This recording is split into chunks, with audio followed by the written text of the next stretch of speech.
તો આજનો આપણો જે મેઇન ટૉપિક જે છે ને એ છે ભારતની અંદર જંગલના પ્રકારો, ટાઈપ્સ ઓફ ફોરેસ્ટ, જંગલના પ્રકારો.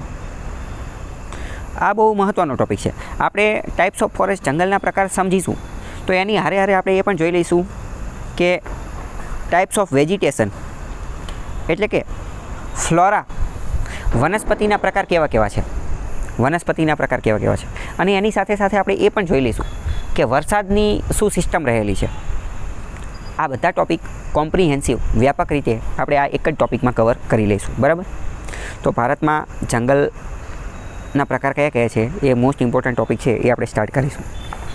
તો પહેલાં તમે સમજો કે ગમે ત્યારે કોઈના પ્રકાર પાડવાનો હોય ને એ કોઈ પણના પ્રકાર હોઈ શકે, કે જંગલના પ્રકાર, કે રણના પ્રકાર, કે ગ્રાસલેન્ડના પ્રકાર, કે મનુષ્યના પ્રકાર, કે હોશિયારના પ્રકાર, કે ઠોઠના પ્રકાર, ગમે એના પ્રકાર પાડવા હોય તો તમે પહેલાં એટલું વિચારો કે કોઈ એક બેઝલાઇન હોવી જોઈએ ને, કોઈ એક માપવા માટે કંઈક ક્રાઇટેરિયા તો હોવો જોઈએ ને. તમે કઈ રીતે નક્કી કરશો કે આ જંગલ નહીં?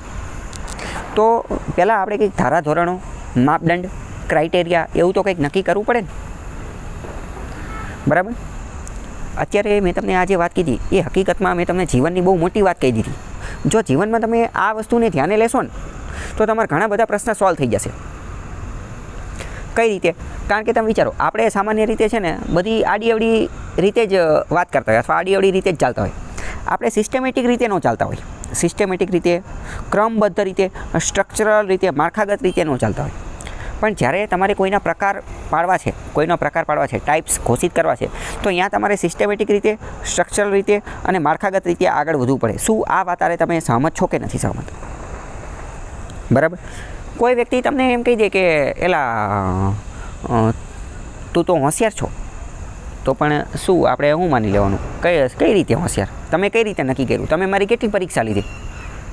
અથવા તને તો કાંઈ નથી આવડતું, તું તો ઠોઠ છે.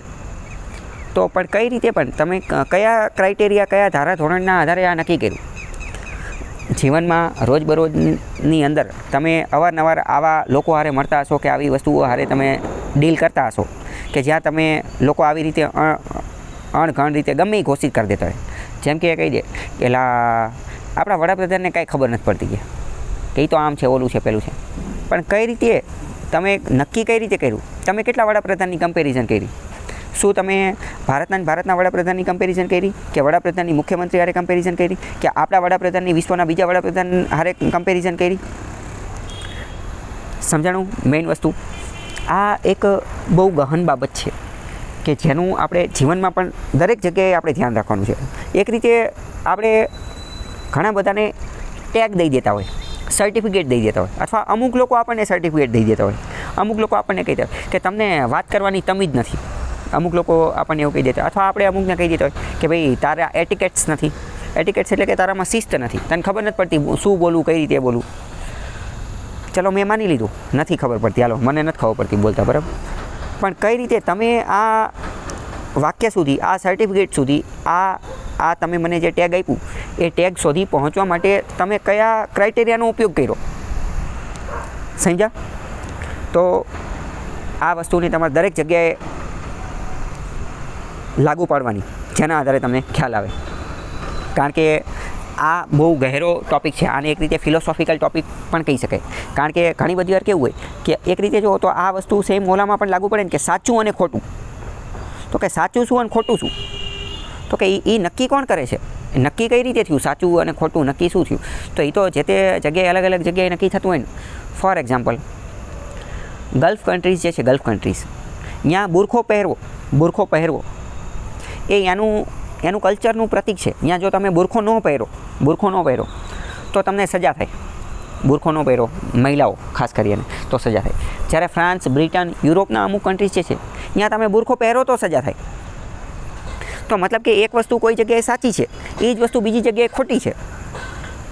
બરાબર. એટલે આપણે એક રીતે શું કરવું પડે? આપણા માઇન્ડના, આપણા મગજનું પર્સપેક્ટિવ, દૃષ્ટિકોણ, મગજના તમામ દરવાજાઓ ખુલ્લા રાખવાના છે. જ્યારે કોઈ કહી દે કે આ થઈ ગયું, ઓલું થઈ ગયું, પેલું થઈ ગયું, તો આપણે તરત ને તરત એને માની નથી લેવાનું કે એને નકારી પણ નથી દેવાનું. બે બાબતમાં લાગુ પડશે. એને માની પણ નથી લેવાનું, એને નકારી પણ નથી દેવાનું. આપણે એની ઉપર એનાલિસિસ, વિશ્લેષણ કરવાનું છે કે ભાઈ આની પાછળ તમે શું ફેક્ટ, કોના આધારે તમે વાત કરો, શું રિપોર્ટ કે એ બધું, બરાબર.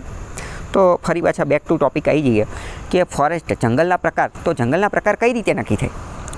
તો વાત કરીએ તો ભારતની અંદર જંગલના પ્રકાર નક્કી કરવાની અલગ અલગ કમિટી, અલગ અલગ વ્યક્તિ, અલગ અલગ પ્રોફેસર, અલગ અલગ સંસ્થા, અલગ અલગ લોકોએ અલગ અલગ રીતે નક્કી કર્યા હોય. પણ મુખ્યત્વે એ કોનો આધાર રાખે? તો કે એ ક્લાઇમેટના આધારે, કે આનું વાતાવરણ કેવું છે, યાની ભૌગોલિક પરિસ્થિતિ કેવી છે, ક્લાઇમેટના આધારે નક્કી કરે કે ફોરેસ્ટના પ્રકાર કેવા છે. અથવા રેઇનફોલ, વરસાદના આધારે નક્કી કરે કે કોઈ વિસ્તારની અંદર કેટલો વરસાદ આવે છે, એના આધારે નક્કી કરે. એલ્ટિટ્યૂડ, ઊંચાઈના આધારે નક્કી કરે કે જંગલના પ્રકાર કેવા કેવા છે. અને વેજીટેશન, અહીંયા ફ્લોરા એન્ડ ફાઉના કેવા જોવા મળે છે, ખાસ કરીને ફ્લોરા, વનસ્પતિ સૃષ્ટિ અહીંયા કેવી જોવા મળે છે, એના આધારે નક્કી કરે કે ફોરેસ્ટના પ્રકાર કેવા છે અને કેટલા છે. તો મતલબ સમજાણું કે કોઈ એમ ન કહે કે જંગલના 5 જ પ્રકાર છે, જંગલના 6 જ પ્રકાર છે, જંગલના 10 જ પ્રકાર છે, એવું કહી શકાય નહીં. એ તો તમે કહો તો 100 પ્રકારે બની શકે, 200 પ્રકારે બની શકે, પણ મેઇન શું છે કે તમે બેઝ કોને રાખો છો એની ઉપર આધાર રાખે. અત્યારે આપણે 2025માં છીએ, અત્યારે આના આધારે જંગલના પ્રકાર પડ્યા છે. બની શકે કે આજથી 2-5 વર્ષ પછી કોઈ નવી ટેકનોલોજી આવી જાય અને કોઈ નવી જ વસ્તુના આધારે ક્લાસિફિકેશન, વર્ગીકરણ કરવામાં આવે અને એમાં જંગલના કંઈક 50 પ્રકાર પણ પડી જાય, એવું પણ બની શકે. તો મેઇન તમારા મગજની અંદર પહેલાં તો આ ક્લિયર થયું કે કોઈ પણના ટાઈપ, વર્ગીકરણ એ અલગ અલગ રીતે થતું હોય. તો ભારતમાં વાત કરીએ તો ભારતમાં મુખ્યત્વે 1968ની અંદર ચેમ્પિયન અને શેઠ દ્વારા જે ક્લાસિફિકેશન, વર્ગીકરણ જે આપવામાં આવેલું એને થોડીક વધારે સ્વીકૃતિ મળેલી છે અને એને થોડુંક વધારે અભ્યાસ કરવામાં આવે. તો આપણે પણ એને ધ્યાને લઈશું. તો કે ભારતમાં ભાઈ જંગલના પ્રકાર માટે આપણે કોને બેઝમાં રાખીશું? તો કે ચેમ્પિયન અને શેઠે જે વર્ગીકરણ આપેલું હતું એને, અને એણે કોના આધારે આપેલું હતું? તો કે ક્લાઇમેટ, રેઇનફોલ, એલ્ટિટ્યૂડ, વેજીટેશન, આ બધા અલગ અલગના આધારે. તો ચેમ્પિયન અને શેઠે 1968ની અંદર જે વાતો કરી એના આધારે નક્કી કર્યું કે ભારતની અંદર 5 પ્રકારના મોટા જંગલો છે, 5 પ્રકારના મોટા જંગલો છે. અને આ જે 5 પ્રકારના મોટા જંગલો જે છે એનું પેટા વર્ગીકરણ કરીએ તો 16 જેટલા સબ ટાઈપ્સ જોવા મળે. એટલે કે 5 મોટા જંગલો છે અને એની નીચે 16 એના પેટા જંગલો છે. આવી બધી વાત એમને કરી. આપણે ખાલી એટલું યાદ રાખવાનું, 5 મોટા જંગલો છે, બરાબર. અને આપણે જો કે એવો પ્રશ્ન સામાન્ય રીતે પૂછાશે પણ નહીં, પણ આપણે ચેમ્પિયન અને શેઠનું નામ યાદ રાખવાનું. અને બીજું કે આ જંગલના પ્રકારો કયા છે એ યાદ રાખવાનું. પ્રશ્ન કેવા પૂછાશે? જંગલનો કયો પ્રકાર છે, ક્યાં જોવા મળે, અહીંયા કેટલો વરસાદ હોય, અહીંયા કઈ વનસ્પતિ જોવા મળે, પ્રશ્નો આવા પૂછાશે. એ જંગલ ભારતની અંદર ક્યાં જોવા મળે છે, આવા બધા પ્રશ્ન પૂછાશે. તો સૌથી પહેલો પ્રકાર છે એ જોઈએ. પહેલો પ્રકાર છે ટ્રોપિકલ ફોરેસ્ટ. તમે ટ્રોપિકલ ફોરેસ્ટનું ગુજરાતી કહી શકો અને ક્યાં જોવા મળતા હશે એ કહી શકો ખરા?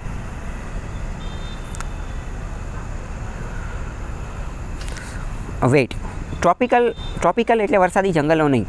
વરસાદી જંગલોને ઇંગ્લિશમાં કહેવાય રેઇન ફોરેસ્ટ. વરસાદી જંગલો, વરસાદ એટલે શું? રેઇન. વરસાદી જંગલો એટલે કે રેઇનફોલ. ટ્રોપિકલ ફોરેસ્ટને ગુજરાતીમાં કહેવાય ઉષ્ણકટિબંધીય જંગલો. ટ્રોપિકનો મતલબ શું? ઉષ્ણ. ટ્રોપિકનો મતલબ શું? ઉષ્ણ. તમારી વાત સાચી, રેઇન ફોરેસ્ટ જે છે એ ઉષ્ણકટિબંધમાં જ જોવા મળતા હશે, ઉષ્ણકટિબંધમાં જ જોવા મળશે. પણ કન્ફ્યુઝ નહીં થવાનું. એ બેયનો મતલબ એક ન થાય ને. બેય અલગ છે તો અલગ જ છે. બે વસ્તુ અલગ છે તો અલગ જ છે. કારણ કે અલગ છે એટલે તો એના નામ અલગ પાડ્યા ને, નહીં તો એક જ નામ ન રાખી દે. ચલો અહીંયા હું તમને બીજો એક કોન્સેપ્ટ હું તમને ચલાવી દઉં. જ્હોન કોઈન નામનો એક વ્યક્તિ હતો. જ્હોન કોઈન નામનો વ્યક્તિ, એણે શું કીધું ખબર છે? એણે એવું કીધું કે હકીકતમાં કોઈ એક શબ્દનો સમાનાર્થી શબ્દ હોય જ ન શકે. There are no similar words. એટલે કે કોઈ શબ્દ જે છે એનો સમાનાર્થી શબ્દ ક્યારેય હોય જ ન શકે. તો ઓલા કે એવું તો કઈ રીતે કે આપણે છે જ ખરા ઘણા, કે જેમ કે પાણી છે તો કે પાણીનો જળ ને વોટર ને ઘણા બધા છે તો ખરા, કે એ તો છે તો ખરા, કે નીર ને એ બધું. તો કે એવું નથી, એ એના સમાનાર્થી શબ્દ નથી, એ એના 100% 100% સમાનાર્થી શબ્દ નથી. જેમ કે તમે વિચાર કરો, પાણી એ શું છે? તો કે સામાન્ય બોલચાલનો શબ્દ છે. આપણે વારંવાર પાણી બોલતા કે પાણી પીવું છે, ઓલું કરવું છે, પાણી ફરવા જવું છે ને એ બધું. પણ જળ શબ્દનો ક્યારે ઉપયોગ કરીએ? તો કે જળ ચડાવવા જવું છે મારે. જ્યારે કોઈ પવિત્ર બાબત હારે જોડાયેલું હોય, જળ ચડાવવાનું છે પૂજાની અંદર, તો કે જળ લાવો, જળ અર્પણ કરો. ત્યારે એમ નહીં કે પાણી લેતા હોય, બરાબર. આપણે એવું કહીશું ગંગા જળ, આપણે એવું નહીં કે ગંગા પાણી. તો ઇન શોર્ટ સમજાણું કે હકીકતમાં there are no two similar words. હકીકતમાં કોઈ સમાનાર્થી શબ્દ હોતા જ નથી. જેટલા પણ શબ્દ હોય ને તો એ કોઈ સ્પેસિફિક પર્પસ માટે જ બનાવેલા હોય. અને જો કોઈ હકીકતમાં સમાનાર્થી શબ્દ છે તો એનો મતલબ તો એ થયો ને, તો એ બે શબ્દ પછી એક જ બની જશે. આપણે બહુ પહેલાં કીવર્ડ ટેકનિક સમજેલા હતા. તો હકીકતમાં શબ્દ શું છે? તો શબ્દ એ કોઈ વસ્તુને દર્શાવવા માટે, એને ડિનોટ કરવા માટે, એનું વર્ણન કરવા માટે બનાવેલી એક સિમ્બોલ છે. એનું વર્ણન કરવા માટે બનાવેલું એક સિમ્બોલ છે. અને હવે જો કોઈ બીજો પણ એની જેવો જ શબ્દ મળી જાય છે તો પછી બે શબ્દ એક જ નહીં થઈ જાય? બે શબ્દ પોતાની અંદર મર્જ થઈ અને પોતાની અંદર ભળી નહીં જાય? બરાબર. એટલે મેઇન વસ્તુ શું કે બે અલગ અલગ વસ્તુ છે. તો અત્યારે મેં તમને કીધું કે ટ્રોપિકલ ફોરેસ્ટ, તમે કીધું કે એનું ગુજરાતી થાય વરસાદી જંગલો. હકીકતમાં એ ટ્રોપિક્સની અંદર જ જોવા મળશે, એ વાત સાચી છે. પણ અહીંયા એક કન્ફ્યુઝન દૂર કરવાનું, હંમેશા કીવર્ડ ટેકનિકને માસ્ટરી કરવાની અને એના આધારે આગળ વધવાનું. ટ્રોપિકલ ફોરેસ્ટ એનું ગુજરાતી થશે ઉષ્ણકટિબંધીય જંગલો. તમે વરસાદી જંગલો કીધું, વરસાદી જંગલો એ કયા? તો કે રેઇન ફોરેસ્ટ. એ રેઇન ફોરેસ્ટ છે. એક રીતે એવું કહી શકાય, રેઇન ફોરેસ્ટ એ ટ્રોપિકલ ફોરેસ્ટનો એક ભાગ છે, એક એનો સબ ટાઈપ છે, એક સબ ટાઈપ છે. અત્યારે મેં તમને આજે વાત કીધી કે ભાઈ કોઈન નામના વ્યક્તિએ કીધું કે there are no two similar words ને આ બધી વસ્તુ, આ બધી મેં વાત કરી. બરાબર. સામાન્ય રીતે એવું લાગે કે આ બધો ટાઈમપાસ છે, પણ મોસ્ટ ઇમ્પોર્ટન્ટ તમે સમજો કે જ્યારે તમે આટલું ડિટેલની અંદર, આટલું ક્લિયરલી જ્યારે તમે અન્ડરસ્ટેન્ડ કરવા લાગશો ને, ત્યારે તમને બધી વસ્તુ ક્લિયરલી, સ્પષ્ટ રૂપે દેખાવા લાગશે. અને જો ક્લિયર નહીં હોય તો ત્યાં સુધી તમે કન્ફ્યુઝનમાં રહેશો, ખ્યાલ જ નહીં આવે કે આ તો આમાંય થઈ શકે, આ તો આ થઈ શકે, ઓલું થઈ શકે. જેમ કે અત્યારે મેં તમને પાણી અને જળનો મેં તમને થોડો ઘણો ભેદ સમજાયો. તો હવે એક રીતે ડિસ્ટિંગ્વિશ, તફાવત, એ બંને વચ્ચેનું ડિફરન્શિએટ હવે તમે કરતા થઈ ગયા. બરાબર. યસ, તારણ નીકળી ગયું. તો ટ્રોપિકલ ફોરેસ્ટ એટલે શું? તો કે ટ્રોપિકલ ફોરેસ્ટ એટલે કે ઉષ્ણકટિબંધીય જંગલો. આ ઉષ્ણકટિબંધીય જંગલો ક્યાં હોય? તો કે કર્કવૃત અને મકરવૃતની વચ્ચેના વિસ્તારમાં હોય. કર્કવૃત અને મકરવૃત વચ્ચેનો જે વિસ્તાર છે એ કયો વિસ્તાર? તો કે 23.5 ડિગ્રી નોર્થથી તો 23.5 ડિગ્રી સાઉથનો જે વિસ્તાર છે અહીંયા જ શા માટે હોય? તો કે અહીંયા એટલા માટે હોય કારણ કે અહીંયા સૂર્યના કિરણો સીધા પડે છે. સૂર્યના કિરણો સીધા પડે છે એટલે અહીંયા ગરમી વધુ હોય, અને ગરમી વધુ હોય તો ગરમીને તો ગુજરાતીમાં શું કહેવાય? ઉષ્ણ. ગરમ એટલે શું? ઉષ્ણ. એટલે એને ઉષ્ણકટિબંધીય કહેવામાં આવે. અને અહીંયા જે જંગલો જોવા મળે એને ઉષ્ણકટિબંધીય જંગલો કહેવાય. ઇંગ્લિશમાં એને ટ્રોપિકલ ફોરેસ્ટ કહેવામાં આવે. ઇંગ્લિશમાં એને શું કહેવાય? ટ્રોપિકલ ફોરેસ્ટ કહેવામાં આવે. યાદ રાખવા માટે તમે એવું યાદ રાખી શકો, ચલો, ઉષ્ણકટિબંધીય જંગલો એ કર્કવૃતથી મકરવૃતની વચ્ચે હોય અથવા બરોબર વચ્ચે હોય, એ યાદ રાખવા કોઈ અઘરું નથી. કેમ? કારણ કે ઉષ્ણ એટલે ગરમ અને સૂર્યના કિરણો અહીંયા સીધા પડે છે તો ઓબ્વિયસ છે કે અહીંયા જ જોવા મળશે. તો એ તો કોઈ અઘરું છે જ નહીં. ગુજરાતી યાદ રાખવું અઘરું નથી. તો અઘરું શું છે? અઘરું તો કંઈ નથી, પણ જો કે કન્ફ્યુઝિંગ શું છે કે ટ્રોપિકલ. ઇંગ્લિશ યાદ રાખવું થોડું કન્ફ્યુઝિંગ છે. તો ઇંગ્લિશ કઈ રીતે યાદ રાખવાનું? ઇંગ્લિશ તમે એવી રીતે યાદ રાખી શકો કે પૃથ્વીનો ગોળો છે 23.5 ડિગ્રી નોર્થ કર્કવૃત અને 23.5 ડિગ્રી સાઉથ એટલે કે મકરવૃત. કર્કવૃત અને મકરવૃત, કર્ક અને મકર. બરાબર. તો આ બંનેની વચ્ચેનો જે વિસ્તાર જે છે ને એ ટ્રોપિકલ છે. એ ટ્રોપિકલ છે. તો એને તમે એવી રીતે યાદ રાખી શકો કે ટ્રોફી એટલે શું? ટ્રોફી એટલે આપણે કંઈક મેચમાં જીતા હોય, ક્રિકેટ વગેરે કોઈ પણ એની અંદર જીતા હોય તો એને જ આપણે ટ્રોફી કહીએ ને. ભારત વર્લ્ડ કપ જીતીને આવી જાય તો એને ટ્રોફી કહેવાય.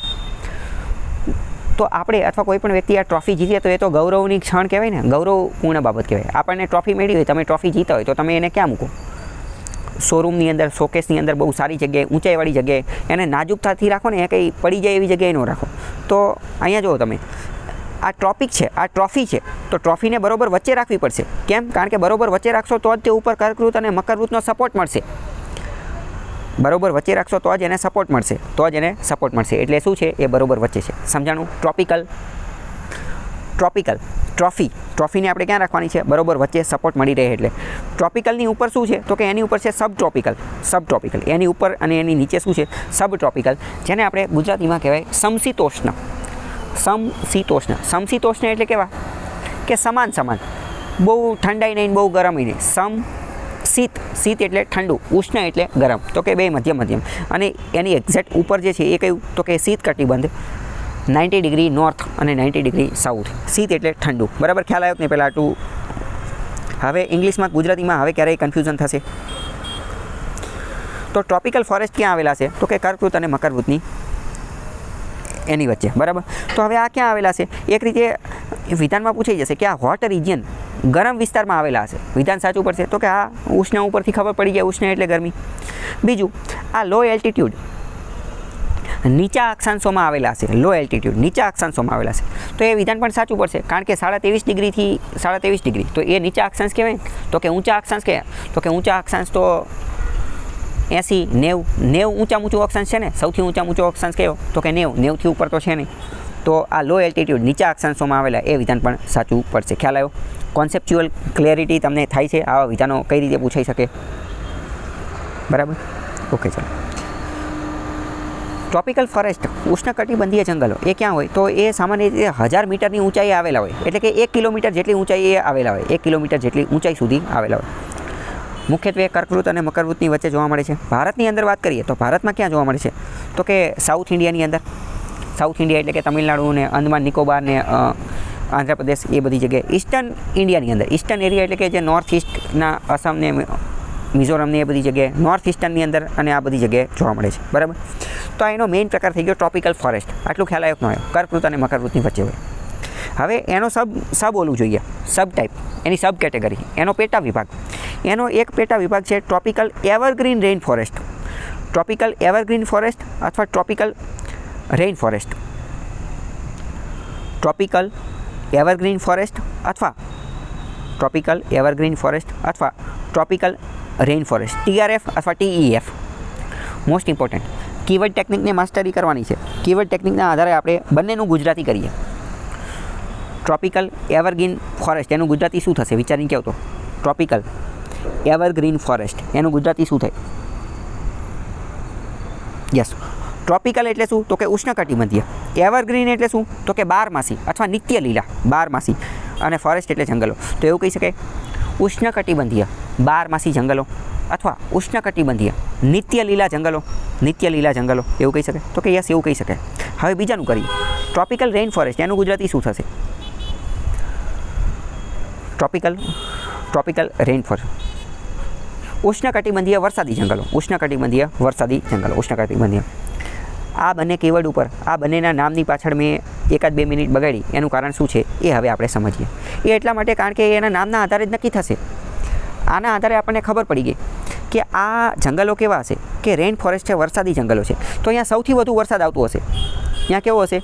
ત્યાં સૌથી વધુ વરસાદ આવતો હશે. અને ત્યાં સૌથી વધુ વરસાદ આવતો હશે એટલે જ તો એ એવરગ્રીન રહેતા હશે ને, નિત્ય લીલા બારમાસી રહેતા હશે. એટલે જે કેવા રહેતા હશે? નિત્ય લીલા અથવા બારમાસી રહેતા હશે. ખ્યાલ આવ્યો કે ન આવ્યો? તો શું આ જે નિત્ય લીલા એટલે કે બારમાસી રહેતા હશે તો એના પાંદડા શું ક્યારેય નહીં ખરતા હોય? તો કે ના, એવું ન હોય. પાંદડા ખરતા હોય, પણ જેવા પાંદડા ખરતા હોય એવા તરત ને તરત બીજા આવી જતા હોય. અથવા તો માની લો કે 100 વૃક્ષ છે, એમાંથી 50 વૃક્ષના પાંદડા ખેડ્યા તો તરત ને તરત બીજા 50 જે છે એના પાંદડા ઉગી ગયા હોય. એવી રીતે હોય. ખ્યાલ આવ્યો કે ન આવ્યો? શબ્દના આધારે ખબર પડી. સૌથી વધુ વરસાદવાળા જંગલો કયા? તો કે નિત્ય લીલા જંગલો. Tropical evergreen forest, tropical rain forest, ઉષ્ણકટિબંધીય વરસાદી જંગલો, ઉષ્ણકટિબંધીય નિત્ય લીલા, ઉષ્ણકટિબંધીય બારમાસી જંગલો. ખ્યાલ આવ્યો કે ન આવ્યો? તો ભારતમાં સૌથી વધુ વરસાદ ક્યાં મળે છે?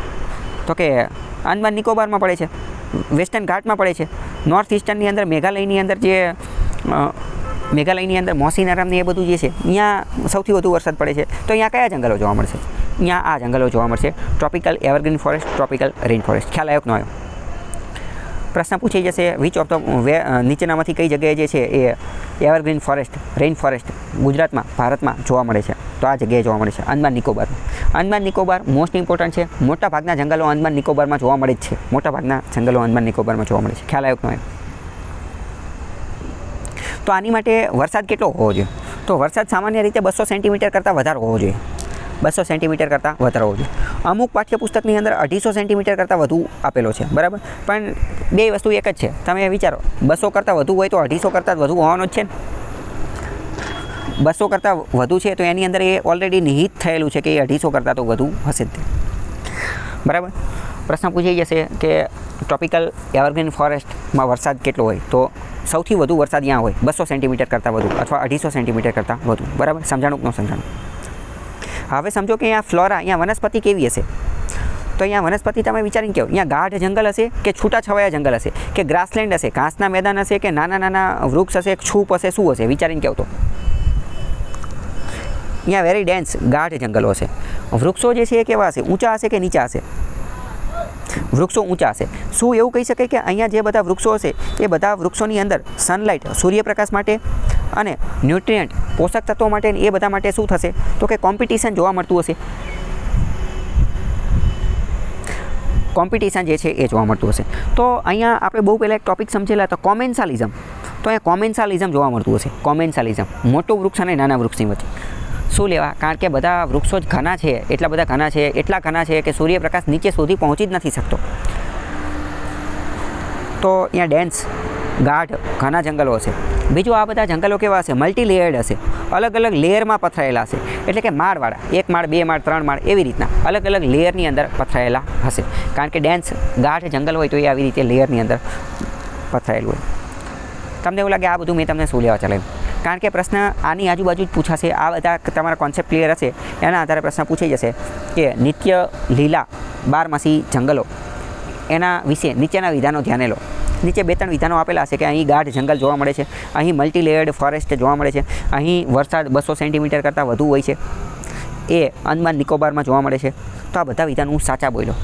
હવે એમને મગજ ફરી જાય અથવા મજા ન આવે તો એ શું કરશે? એ આ વિધાનને ચેન્જ કરી નાખશે કે ત્યાં ગાઢ જંગલો જોવા મળતા નથી, ત્યાં મલ્ટી લેયર્ડ જંગલો જોવા મળતા નથી. વિધાન ચેન્જ કરી નાખશે. ખ્યાલ આવ્યો?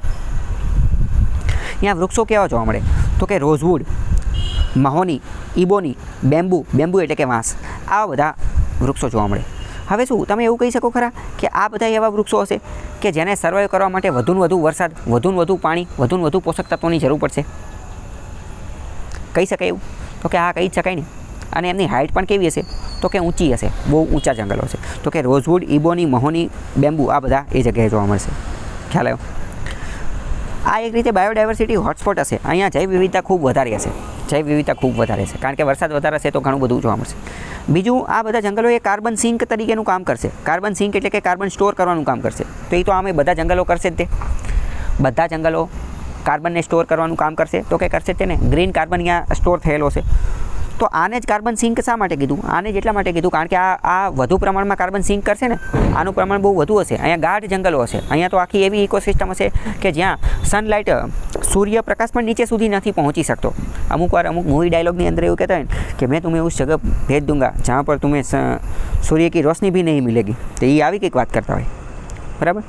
તો એટલે અહીંયા કાર્બન સિંકનું પ્રમાણ પણ વધુ હશે. સમજાણું કે ન સમજાણું? બીજું કોન્સ આપેલું છે એટલું કામનું છે નહીં. ચલો, તો આને આપણે એક રીતે જોઈએ તો અહીંયા હેવી રેઇન હશે 200 સેન્ટીમીટર કરતાં વધુ.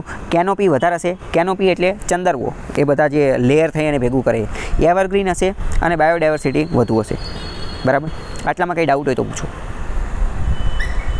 ચલો આગળ હવે બીજો પ્રકાર છે જે ટ્રોપિકલ ફોરેસ્ટ, ઉષ્ણકટિબંધીય જંગલોનો જ હવે એક બીજો સબટાઈપ પેટા પ્રકાર બીજો એક છે ટ્રોપિકલ ડેસિડિયસ ફોરેસ્ટ. ટ્રોપિકલ ડેસિડિયસ ફોરેસ્ટ અથવા મોન્સૂન ફોરેસ્ટ. ટ્રોપિકલ ડેસિડિયસ ફોરેસ્ટ અથવા મોન્સૂન ફોરેસ્ટ. પહેલાં આપણે વાત કરીએ ટ્રોપિકલ ડેસિડિયસ ફોરેસ્ટ. એનું ગુજરાતી કરીએ. એનું ગુજરાતી શું થશે? કહી શકશો તમે? ચલો, ટ્રોપિકલ એટલે શું? તો કે ઉષ્ણકટિબંધીય. ટ્રોપિકલ એટલે ઉષ્ણકટિબંધીય. ડેસિડિયસ એટલે શું? ડેસિડિયસ એટલે કે પાનખર. ડેસિડિયસ એટલે કે પાનખર જંગલો. તો કે ઉષ્ણકટિબંધીય પાનખર જંગલો. ઉષ્ણકટિબંધીય પાનખર જંગલો. ઉષ્ણકટિબંધીય પાનખર જંગલો. કીવર્ડ ટેકનિકનો ઉપયોગ કરીએ તો આમાંથી આપણને ખબર પડી જાય કે આમાં શું જોવા મળતું હશે કે આ એવા જંગલો હશે કે જે પોતાના પાન ખેરવી નાખતા હશે. આ એવા જંગલો હશે કે જે પોતાના પાન ખેરવી નાખતા હશે. તો કે ક્યારે ખેરવતા હશે? તો કે પાનખર ઋતુની અંદર. પાનખર ઋતુની અંદર. પાનખર ઋતુને ઇંગ્લિશમાં કહેવાય ઓટમ. ઓટમની અંદર પોતાના પાન જે છે એ ખેરવી નાખતા હશે. તો કે પાનખર ઋતુની અંદર પોતાના પાન ખેરવી નાખતા હશે તો પછી પાછા એ પાન પુનઃજીવિત, પુનરોદ્ધાર ફરીથી જીવિત ક્યારે થતા હશે? નવપલ્લવિત ક્યારે થતા હશે? ધરતી ફરીથી નવપલ્લવિત ક્યારે થતી હશે? ખ્યાલ છે? વસંત ઋતુમાં થતી હશે. ક્યારે? વસંત ઋતુની અંદર. વસંત ઋતુ એટલે એને ઇંગ્લિશમાં કહે સ્પ્રિંગ. એને શું કહેવાય? સ્પ્રિંગ. ઇંગ્લિશમાં પણ આ ટોપિક પૂછાઈ શકે છે. બરાબર? ઓટમ અને સ્પ્રિંગ. ઓટમ અને સ્પ્રિંગ ખ્યાલ હોવો જોઈએ. મેં તમને બહુ પહેલાં મૂવીના એના અમુક એક્ઝામ્પલ આપેલા હતા. રૂપક અલંકારનું ઉદાહરણ આપેલું હતું. રૂપક અલંકાર વિશે મેં તમને થોડું ડિટેલમાં સમજાવેલું હતું કે રૂપક એટલે શું? તો કે હકીકતમાં રૂપ આપવા માટે વપરાય. રૂપ આપવા માટે સિમ્બોલ તરીકે વપરાય. મૂવીની અંદર, નોવેલની અંદર ઘણી બધી વાર શું હોય કે ડિરેક્ટર, રાઇટર જે છે ને એ અમુક વાર સિમ્બોલના માધ્યમથી, રૂપના માધ્યમથી અમુક વાર્તા કહેવા માંગતો હોય. તો ઘણી બધી વાર આજે ઓટમ અને સ્પ્રિંગ એટલે કે પાનખર અને વસંત જે છે ને એને ઘણી બધી વાર રાઇટર લોકો, મૂવીના ને એ બધા લોકો જે છે ને એ સુખ અને દુઃખ તરીકે પણ દર્શાવતા હોય. ઘણી બધી વાર અમુક મૂવીની અંદર સીન આવતો હોય, કેવો સીન આવતો હોય કે સેડ, ખરાબ, ઇમોશનલ, દુઃખમાં કોઈ વ્યક્તિ હોય, બહુ તૂટેલો હોય, ભાંગેલો હોય ને ઘણું બધું દુઃખ પડેલું હોય. તો આવું જે હોય ને તો ત્યારે એને જે છે ને એ ઓટમ ઋતુની અંદર દર્શાવે, એટલે કે પાનખર ઋતુની અંદર દર્શાવશે. આજુબાજુનું જે વાતાવરણ હોય ને એ પાનખરવાળું હશે. તમે નોટ કરજો, ક્યારેય એવું નહીં હોય કે એ દુઃખમાં હશે ને બાજુમાં વસંત ઋતુ હશે, સ્પ્રિંગ નહીં હોય, બરાબર. કારણ કે રાઇટર લોકો જે હોય, જે ઇન્ટેલેક્ચ્યુઅલ તો એ ભણેલા ગણેલા હોય, એમને પણ આનો કોર્સ આવતો હોય, સિનેમેટોગ્રાફીનો, નેરેશનનો, રાઇટિંગનો ને એ બધાનો કોર્સ આવતો હોય. તો આ બધું ખબર પડતી હોવી જોઈએ, એના આધારે આગળ વધવાનું, બરાબર. તો ચલો છોડો એ બધી વસ્તુ. ઇન શોર્ટ તો પાનખરમાં દુઃખી વસ્તુ બતાવે તો એ શું, એ રૂપક અલંકારનો ઉપયોગ કરે છે એવું કહી શકાય કે પાનખર, ઓટમ જે છે ને એનો રૂપક તરીકે ઉપયોગ કરે છે દુઃખને દર્શાવવા માટે, અને સુખને દર્શાવવા માટે, હેપીનેસ, ખુશીને દર્શાવવા માટે વસંત ઋતુનો ઉપયોગ કરે છે. કાલિદાસ પોતાના કવિની અંદર, નાટકની અંદર, કવિતાઓની અંદર, એ બધાની અંદર પાનખર અને વસંત ઋતુનો બહુ સુંદર રીતે ઉપયોગ કરે છે, ઉદાહરણ દ્વારા ને એ બધા દ્વારા, રૂપક અલંકાર દ્વારા, ઉપમા અલંકાર દ્વારા, એ બધા દ્વારા. ઓકે, ચલો. તો ટ્રોપિકલ ડેસિડિયસ ફોરેસ્ટ નામ ઉપરથી આપણને ખબર પડી ગઈ કે આ એવા જંગલો હશે કે જે પાનખર હશે, જેના પાંદડા ખરી જતા હશે, આની પહેલાંના જે જંગલ હતા એ કેવા હતા કે જેના પાંદડા ખરતા નહોતા, લગાતાર પાંદડા નહોતા ખરતા, લગાતાર. એટલે એ કેવા હતા, એ એવરગ્રીન હતા, એવરગ્રીન, સદાબહાર, નિત્ય લીલા, હંમેશા આખું વર્ષ દરમિયાન લીલા રહેતા હતા. તો કે આ આખું વર્ષ લીલા ન રહે, આખું વર્ષ લીલા ન રહે એટલે તો બાજુમાં લખેલું છે ને, શું લખેલું છે, મોન્સૂન ફોરેસ્ટ. આ એક રીતે વરસાદના જંગલો છે. વરસાદમાં જાઓ ત્યારે જ જંગલ હોય, વરસાદમાં જાઓ ત્યારે જ જંગલ હોય. પાનખરની અંદર જતા રહ્યો તો બધું પીળું હોય, કોઈ હોય નહીં, કંઈ દેખાય નહીં, બરાબર. બધા પાંદડા જે છે એ ખરી ગયા હોય. સામાન્ય રીતે આપણા મગજની અંદર એવો ખ્યાલ હોય કે જંગલ એટલે શું, તો કે જંગલ એટલે ગ્રીનરીવાળું જે હોય, જ્યાં ઘણા બધા વૃક્ષો જોવા મળતા હોય, ગ્રીનરી. આપણે એક રીતે એક રૂપક અલંકારનો ઉપયોગ કરીએ કે જંગલ એટલે આપણે એવું કહી શકીએ ને કે જ્યાં ગ્રીનરી જોવા મળતી હોય, ગ્રીન જંગલો જ્યાં ઘણા બધા જોવા મળતા હોય, એને આપણે જંગલ કહીએ રૂપક અલંકારના માધ્યમથી. તો હકીકતમાં જે ટ્રોપિકલ ડેસિડિયસ ફોરેસ્ટ જે છે ને એ મોન્સૂન ફોરેસ્ટ છે. કેમ? કારણ કે એ ચોમાસામાં જોવા મળે. પાનખર ઋતુમાં જતા રહ્યો તો અહીંયા જંગલ જેવું લાગે જ નહીં, ત્યાં જંગલ જેવું લાગે નહીં. ખ્યાલ આવ્યો કે ન આવ્યો? બંનેની વચ્ચેનો ડિફરન્સ પણ ખ્યાલ આવ્યો ને કે ઓલા તો બારમાસી એટલે 12 માસ ગમે ત્યાં જતા રહ્યો, ગમે ત્યારે આવી જાઓ, જંગલ જ જંગલ હોય, અને આમાં ના હોય, ખાલી મોન્સૂનમાં જ જંગલ હોય. ઓકે, તો આ ક્યાં જોવા મળશે? પહેલાં વિચારો કે આ ક્યાં જોવા મળશે એ છોડો, પણ આમાં વરસાદ કેવો હશે? તો ઓલા કરતાં ઓછો હશે ને, કારણ કે ઓછો વરસાદ હશે તો ઓલામાં વધુ વરસાદ રહેતો હતો, એટલે હંમેશા માટે આખું વર્ષ લીલા રહી શકતા હતા. તો આમાં વરસાદ ઓછો રહેશે.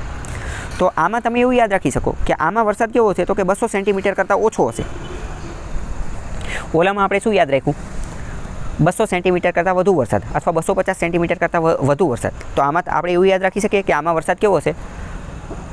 200 કરતાં ઓછો. 200 કરતાં ઓછો તો કે કેટલો ઓછો? તો રેન્જ આપી દીધેલી છે કે 100 થી 200 સેન્ટીમીટરની વચ્ચે, 100 થી 200. કારણ કે 200 થી ઓછો તો એમ તો ભાઈ 0 એ તો એ ઓછો કહેવાય, 10 એ ઓછો કહેવાય, 20 એ ઓછો કહેવાય. એટલે એક રેન્જ કે 100 થી 200ની વચ્ચે, એની કરતાં અડધી, 50%ની રેન્જ. ખ્યાલ આવ્યો કે ન આવ્યો? મુખ્યત્વે એવો પણ બહુ જોરદાર પ્રશ્ન કહી શકાય કે એક બાજુ જંગલના પ્રકાર આપેલા હોય અને બાજુમાં રેઇનફોલ આપી દીધેલું હોય જોડકા સ્વરૂપે, અને જોડકું જોડવાનું પૂછી લીધું હોય, બરાબર. તો કે 100 થી 200 સેન્ટીમીટરનો વરસાદ હોય. ક્યાં જોવા મળે? તો જ્યાં આટલો વરસાદ જોવા મળતો ત્યાં જોવા મળે તો કે સેન્ટ્રલ ઇન્ડિયાની અંદર જોવા મળે છે. મધ્યપ્રદેશવાળો વિસ્તાર જે છે, મધ્યવાળો વિસ્તાર, મધ્યપ્રદેશની અંદર વિંધ્યાચલની પર્વતવાળા અને એ બધું રહ્યું, ત્યાં જોવા મળે છે. વેસ્ટર્ન ઓડિશાની અંદર જોવા મળે, ઝારખંડની અંદર, છત્તીસગઢની અંદર જોવા મળે. ઇન શોર્ટ તમે એક વસ્તુ નોટ કરી કે ભારતનો જે નકશો છે, ભારતના નકશાનો જે મધ્ય ભાગ જે છે અહીંયા જોવા મળે છે. ભારતના નકશાનો જે મધ્ય ભાગ જે છે, મધ્ય ભાગ અહીંયા જોવા મળે છે. કર્કવૃતની આજુબાજુનો જે વિસ્તાર છે અહીંયા જોવા મળે છે. એવું શા માટે? એવું એટલા માટે કારણ કે વરસાદ ત્યાં જેટલો હોય છે, 100 થી 200 વચ્ચેનો વરસાદ ત્યાં હોય છે.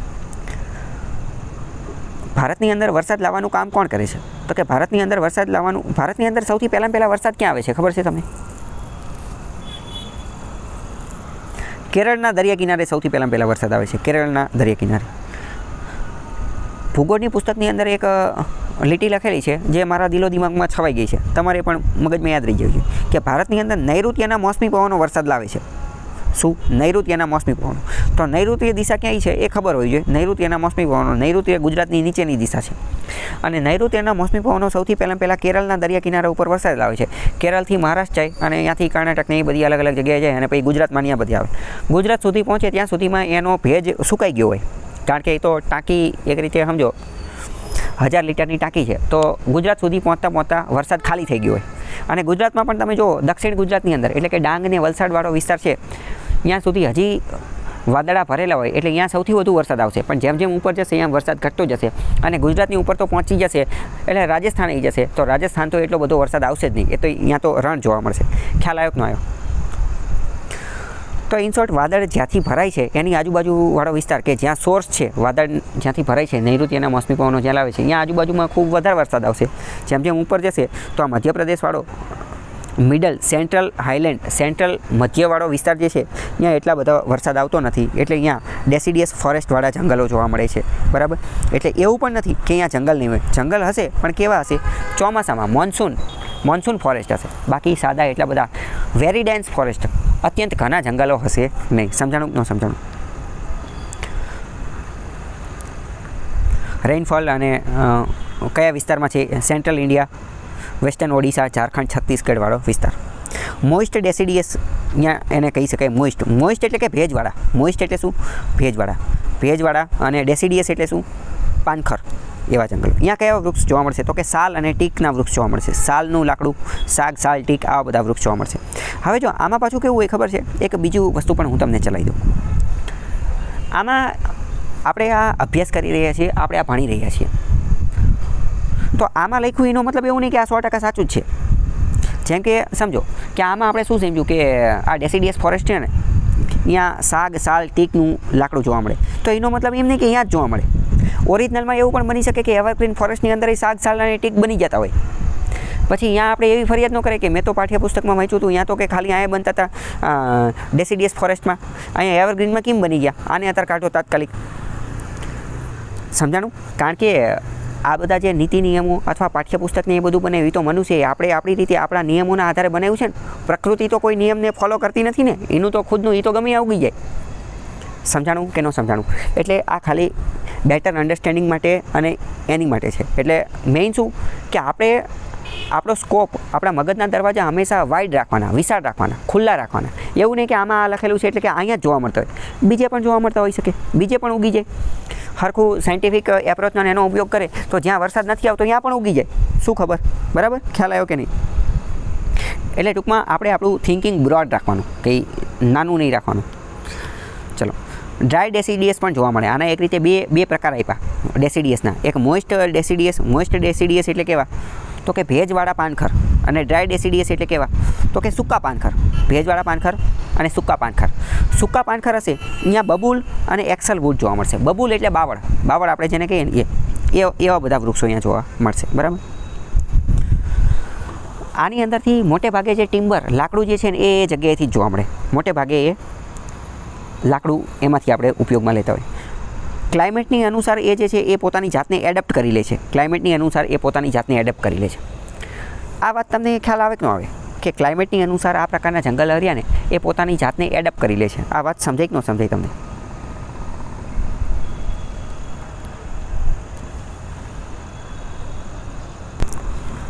કે ક્લાઇમેટની અનુસાર એ પોતાને ઢાળી લે છે, એડપ્ટ થઈ જાય છે. તો કે આ થઈ જ જાય છે ને.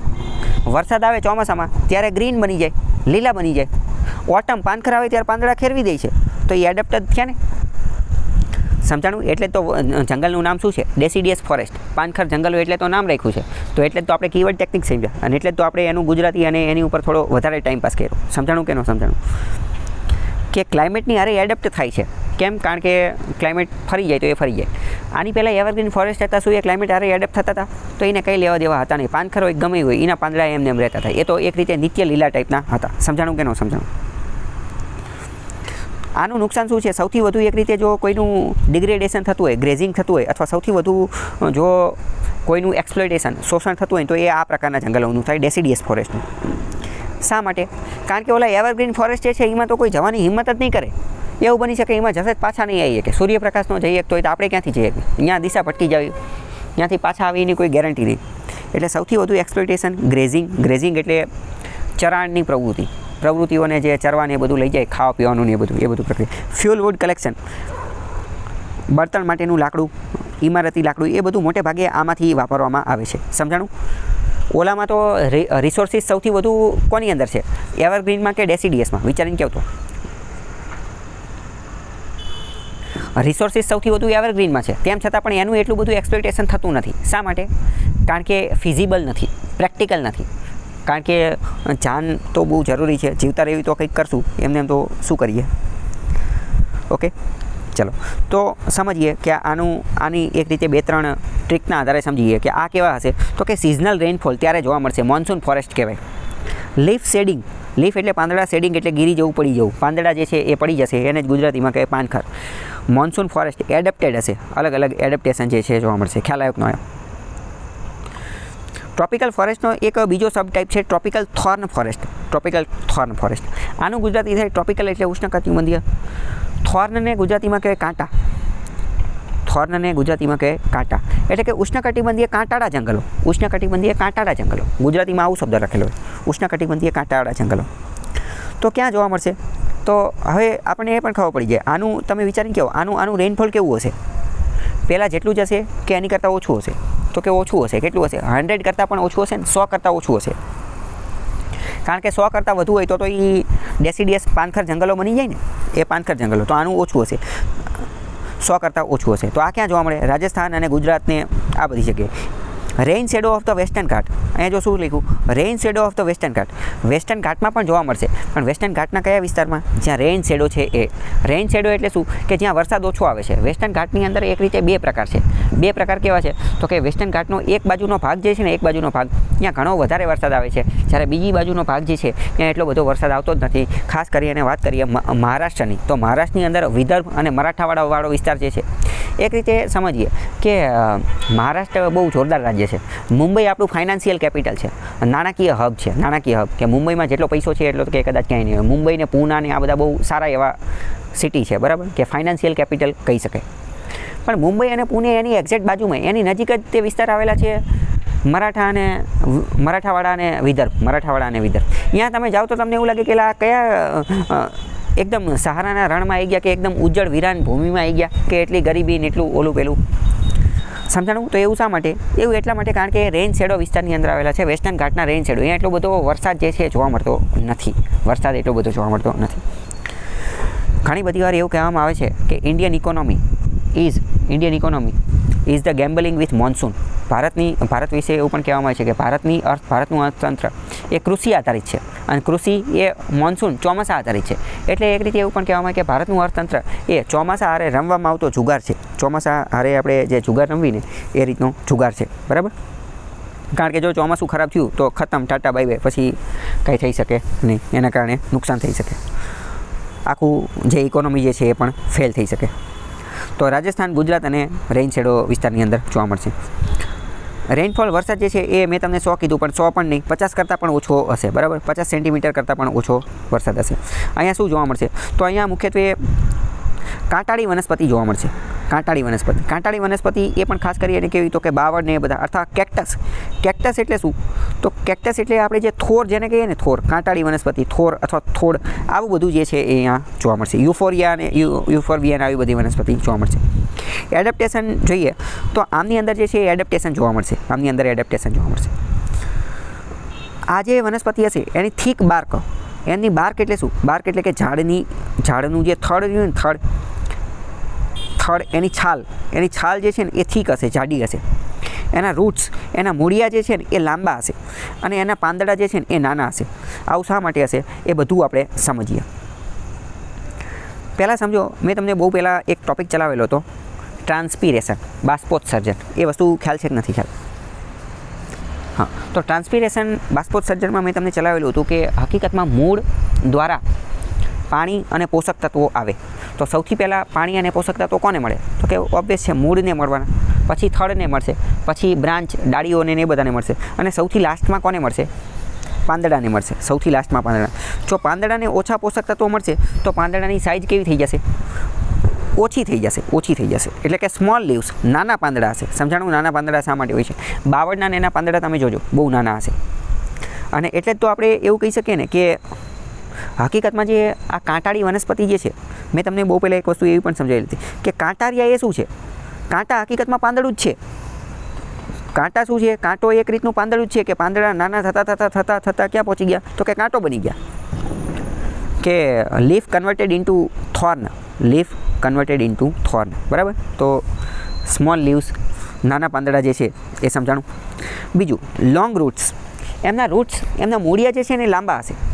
શા માટે લાંબા હશે? તો કે જો વધારે વરસાદ, યસ, પાણી ખેંચવા માટે. વરસાદ બહુ ઓછો છે, તો વધુને વધુ પાણી ખેંચવા માટે એને ખૂબ ઊંડાઈ ઉપર જવું પડશે ને. તો ઊંડાઈ ઉપર ક્યારે જઈ શકશે? લોંગ રૂટ્સ, તો લાંબા મૂળિયા છે. શું એવરગ્રીન ફોરેસ્ટ, ડેસિડિયસ ફોરેસ્ટ, એમાં લોંગ રૂટ્સ કેવું કંઈ આપેલું ન હતું? કેમ? કારણ કે એને એવી કોઈ જરૂર ન હતી, નહીં, બરાબર. થીક બાર્ક, જાડી છાલ હશે. કેમ? કારણ કે બાષ્પીભવન એ બધું ન થાય એની માટે, નહીંતર ત્યાંથી બાષ્પીભવન એ બધું થઈ જશે એટલા માટે. તો આ ત્રણેય લક્ષણો આપ્યા, એ સમજાણું કે શા માટે એવા લક્ષણો આપ્યા, બરાબર. ઇકોલોજીકલી ફ્રેજાઇલ હોય છે. પણ ઇકોનોમિકલી મહત્ત્વના હોય છે. પેસ્ચર ને ગમ ને એવું બધું ત્યાંથી મળતું હોય છે, એ એટલું કંઈ કામનું છે નહીં. હવે આનું આપણે થોડું ફોર્મ્યુલા જોઈ લઈએ કે આ ક્યાં જોવા મળે. તો કે એરિડ ક્લાઇમેટની અંદર જોવા મળે. એરિડ ક્લાઇમેટ, શુષ્ક પ્રકારનો વિસ્તાર હોય ને, ત્યાં જોવા મળે. આ એડેપ્ટેશનની અંદર માનવાવાળા હોય. ડેસિડિયસ પણ એડેપ્ટેશનવાળા હતા અને આની અંદર પણ એડેપ્ટેશન જે છે એ જોવા મળે. અહીંયા જે છે એ વેજીટેશન, વૃક્ષો મુખ્યત્વે કેવા જોવા મળે? તો કે ઝીરોફાઇટિક જેવા વૃક્ષો જોવા મળે. ઝીરોફાઇટિક એટલે શું એ આપણે થોડી વાર પછી સમજીએ. ઝીરોફાઇટિક જેવા વૃક્ષો જે છે એ જોવા મળે, બરાબર. તો આટલાની અંદર કંઈ ડાઉટ હોય તો પૂછો, બરાબર. ચલો, હવે આગળનો એક સબ ટાઈપ છે tropical semi evergreen forest. Tropical એટલે ઉષ્ણકટિબંધીય, એવરગ્રીન એટલે નિત્ય લીલા અથવા બારમાસી. પણ સેમી શબ્દ આગળ લાગી જાય, કોઈ પણની આગળ સેમી શબ્દ લાગી જાય તો આપણે એક સેમી શબ્દ આવતો હોય, બરાબર, કે સેમી ફાઇનલ. સેમી એટલે આપણે શું કહીએ? અડધું કહી શકીએ, અથવા જે ફાઇનલ સ્ટેજ જે છે ને એની પહેલાંનું સેમી ફાઇનલ એટલે એ થયું ને. તો કે એવરગ્રીન એટલે નિત્ય લીલા, પણ સેમી એવરગ્રીન એટલે શું? એટલે કે પૂરા લીલા નહીં હોય, 50% કહી શકે, અર્ધ લીલા, બરાબર, મધ્ય ભાગના. એનું એક્ઝેક્ટ ગુજરાતી મને અત્યારે યાદ નથી, પણ મેં તમને સમજાવી દીધું કે એમાં તમે ઇમેજિન કરો, વિઝ્યુલાઇઝેશન ટેકનિકનો ઉપયોગ કરો. કેવા હશે? કે પૂરેપૂરા લીલા નહીં હોય, અડધા લીલા હશે. ખ્યાલ આવ્યો? તો એ ક્યાં જોવા મળશે? વેસ્ટર્ન ઘાટની અંદર, અંદમાન નિકોબારની અંદર, નોર્થ ઇસ્ટર્ન જે છે અસમ ને મેઘાલયને એ બધી જગ્યાએ જોવા મળશે. એવરગ્રીન શબ્દ છે તો એના આધારે ખબર પડી જાય કે અહીંયા પણ વરસાદ તો કેવો જોતો હશે? વરસાદ તો વધારે જ જોતો હશે, બરાબર. તો 200 થી 250 સેન્ટીમીટરનો વરસાદ જોશે, વરસાદ વધુ જોશે, બરાબર.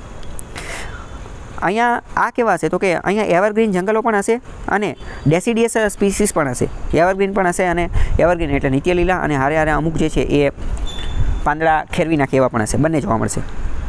ઓકે, આટલામાં કંઈ ડાઉટ હોય તો પૂછો. તો આ જે છે એ એક રીતે આપણે આખો એક ટોપિક પૂરો કરી નાખ્યો. કયો? ટ્રોપિકલ ફોરેસ્ટ, ઉષ્ણકટિબંધીય જંગલો. આખો ટોપિક પૂરો કરી નાખ્યો. ઉષ્ણકટિબંધીય જંગલો કયા હોય, કેવા હોય, એના કયા પ્રકાર હોય, એ બધા આપણે જોઈ લીધા, બરાબર.